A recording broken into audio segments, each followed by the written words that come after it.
Hello guys, ikan rami naabot ikan sa school.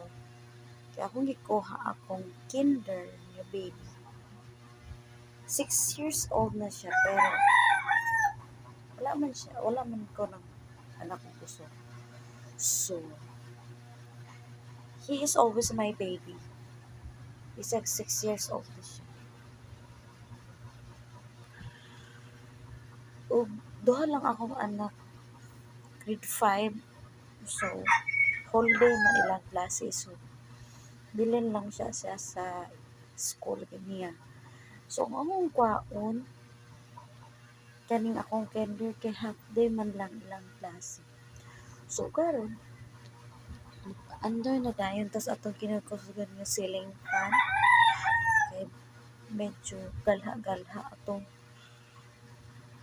payag basta sin man gud siya. Okay lang ang ato kung kung nipa kay di lang kay init. Pero pag baling inita, nga sin man ang ato. So init kaayo. So medyo ta magpa-under og ceiling fan. Karon ako nang gipatulog. Yan ako tulog na kay manakagka. Yan tulog na akong gihadlok siya og bunal. Kanang silhig ako siyang hadlokon. Bunalan ti ka og dili ka matulog. Muna na ako na siya papaniod to guys. Kay kiniha, naglakaw lang may ganiha. Papauli kay mo naman ay naanda na to diri sa bukid. Maglakaw. O kada kuha sa eskwelahan niya mag-ulan pa jud niya mabasa pa jud tag ulan. Okay ra guys basta ano gitang pobre to oy.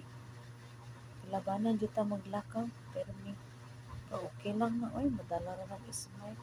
Basta tong kauban atong anak. Parang okay lang ko ng anak. Kaya sabi niya, ampo sa Ginoo guys. Isang duha lang akong anak pero makaswerte man lang ko sa ila. Swerte ko nila. Nakaanak ko sa Manila. Okay? Kabantay mo guys, namang pagdaghan kay anak guys, mga 15 ka po. Pero pag nagulang na, wala man lay mo dawat niya.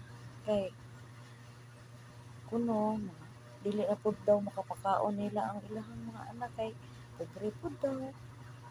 O nagikinahanglan nga dili lang nila atin man ilang mama kay pobre po daw sila. Ay, pero daghan kay silang mga anak. Pero pagkagulang na, walay bisan isa mo galang sa ila.